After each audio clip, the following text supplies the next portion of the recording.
Atenção! Começa agora uma teleaula de Sociologia do Ensino Médio. Você vai assistir a teleaula de número 4. Bons estudos!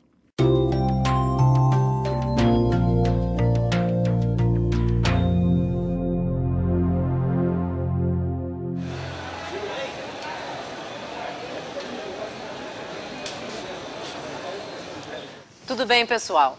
Hoje nós vamos falar sobre uma coisa que a gente vê em todo lugar, até aqui nessa feira. Essa coisa é a desigualdade.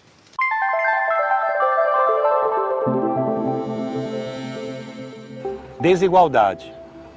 Estado das coisas que não são iguais entre si. Dessemelhança, diferença. Falta de proporção, de equilíbrio, disparidade, distância. Hoje nós vamos tentar entender por que essas diferenças existem, não é, Júnior? É, mãe. Vamos ver o que pode ser feito a respeito disso. Bem-vindos à 4ª teleaula do curso de Sociologia. Nesta teleaula, vamos ver como surgiu a desigualdade. De que maneira ela se perpetua? Quais as consequências de ela existir? E o que podemos fazer para que todos tenham as mesmas condições de vida e desfrutem igualmente da sociedade?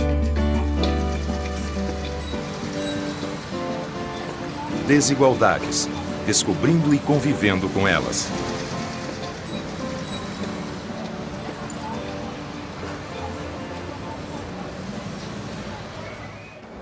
Que as diferenças existem. Basta abrir os olhos para ver. Mas será que isso é uma coisa que é assim porque é e ponto final? Uma coisa que é como um raio que cai na cabeça da gente? Ou será que isso é consequência de um processo histórico, que tem causas que nós podemos estudar e compreender? A desigualdade é um fenômeno comum nas sociedades humanas. Os povos antigos costumavam ter hierarquias, definindo quem mandava e quem obedecia. Os sacerdotes, os militares e as elites políticas gozavam de privilégios, enquanto os escravos trabalhavam de sol a sol e não tinham como se libertar daquela condição. E foi a Revolução Burguesa que instituiu como norma que todos nós somos iguais. Nascemos livres e iguais e deveríamos permanecer livres e iguais. Ora, apesar da sociedade agora se autorrepresentar como igualitária, fundada nesse primeiro dos direitos, direito de que todos nós somos iguais, persistem ainda as desigualdades. A regra, a norma diz somos iguais, ao contrário do que dizia a sociedade tradicional. Mas como as desigualdades permanecem, nasce esse raciocínio sociológico, que é para confrontar a norma com a realidade efetiva. Por que uma sociedade que se autorrepresenta como igualitária carrega em seu bojo profundas desigualdades? Uma primeira forma de pensar a desigualdade é pensar desigualdades fundadas nas classes sociais. Por exemplo, a desigualdade entre ricos e pobres. Existem outras formas de pensar a desigualdade, aquelas fundadas nas relações de gênero, a desigualdade entre homens e mulheres. Existe uma desigualdade também fundada nas gerações, as crianças, os jovens, os adultos. E existe, é claro, infelizmente até hoje, uma desigualdade fundada nas etnias. Há desigualdades que separam, por exemplo, brancos e negros na sociedade brasileira. Para mim, a desigualdade é a mãe da injustiça. E enquanto ela existir, o mundo vai ser assim, ó.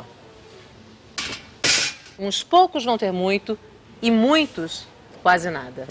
Basta olhar para o lado para ver os exemplos, tanto de um caso como do outro. Oi, eu sou o Diego. Eu nasci numa família sem grandes recursos. Nunca tive luxo, mas sempre tive apoio e condições de lutar pelo meu futuro. Mas desculpa que eu tô com pressa. Eu tô indo para um compromisso super importante.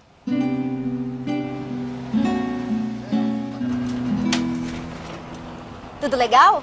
Eu sou a Tata. Eu não sou pobre, mas também não sou de classe média. Sempre morei de aluguel e estudei em escola pública. Meus pais batalharam muito para poder tentar uma vida melhor. Bom, mas depois eu conto o resto, que meu ponto está chegando. A desigualdade existe no mundo todo. Quase que a gente pode contar nos dedos as sociedades justas e que tratam os cidadãos de maneira igual. A maioria dos países é assim. Um punhadinho de ricos tendo do bom e do melhor. E um montão de gente passando dificuldade. Boa parte da população mundial tem dificuldade de acesso à água potável, à eletricidade e vive em lugares sem saneamento básico.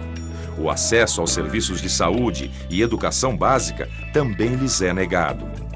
Isso faz com que formem um grande grupo de pessoas indefesas e prontas para serem exploradas pelos mais ricos e poderosos.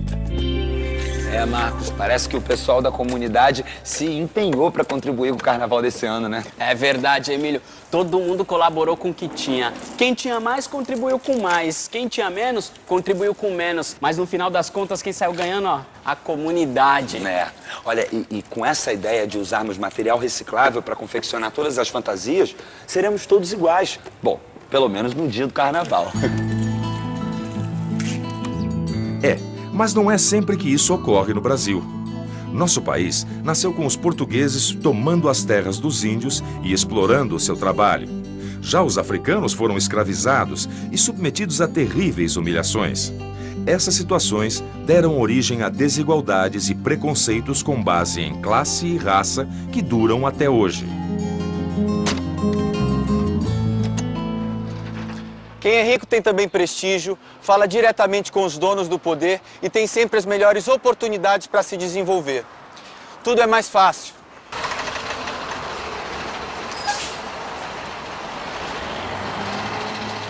Já para quem é pobre, tudo é mais custoso. Eles são menos levados em conta nas decisões governamentais. E com isso, o ciclo de pobreza se realimenta e parece nunca ter fim.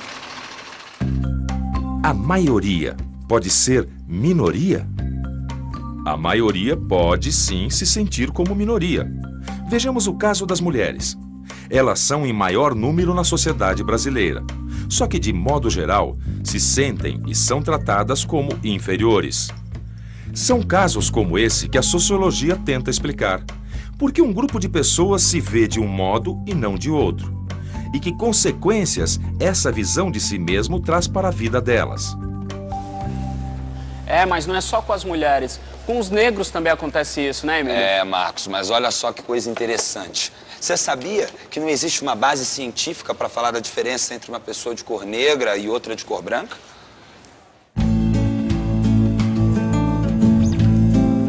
Vamos pensar um pouco. O projeto Raízes Brasileiras fez uma análise de DNA para identificar as proporções de origem étnica de várias personalidades brasileiras. Entre elas, o sambista Luiz Antônio Feliciano Marcondes, o Neguinho da Beija-Flor. 67,1% dos genes de Neguinho da Beija-Flor têm origem europeia e apenas 31,5% na África.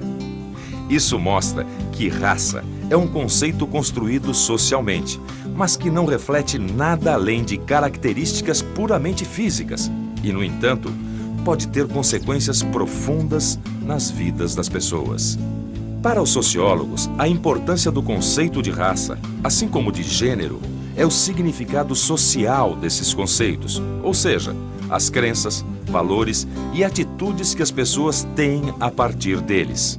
A raça é um conceito complicado hoje, porque de acordo com a biologia, a genética humana, a raça não existe. Mas a raça é uma construção que tem um conteúdo político e ideológico, no sentido de que a raça é uma categoria de dominação e de exclusão. Então, só que essa dominação e exclusão parte das aparências biológicas diferentes que existem. Pode dizer, o conceito de raça não existe biologicamente, mas na cabeça de um racista, a raça existe.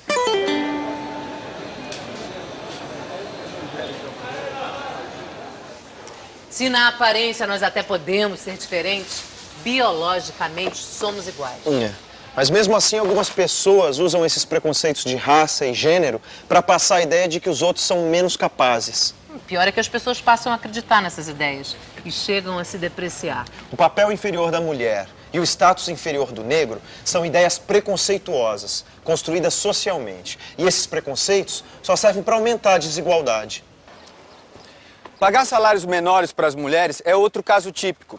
A gente vê cada vez mais aparecerem mulheres em cargos de responsabilidade e chefia, mas em muitos casos elas recebem salários inferiores aos dos homens. Caramba, eu tô atrasado.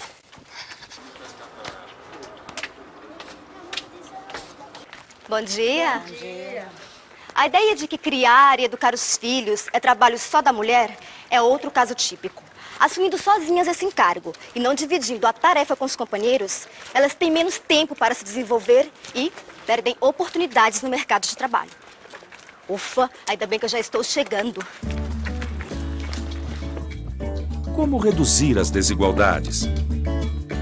Pois é. Como?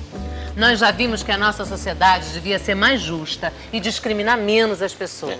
Mas só reclamar não adianta. Nós precisamos encontrar maneiras de promover a igualdade. Uma delas é votar com consciência, escolhendo bem quem vai ser o seu representante na prefeitura, no governo. Uma outra maneira é ficar pressionando essas autoridades para que serviços como saúde, educação e saneamento básico funcionem cada vez melhor em benefício de quem realmente precisa.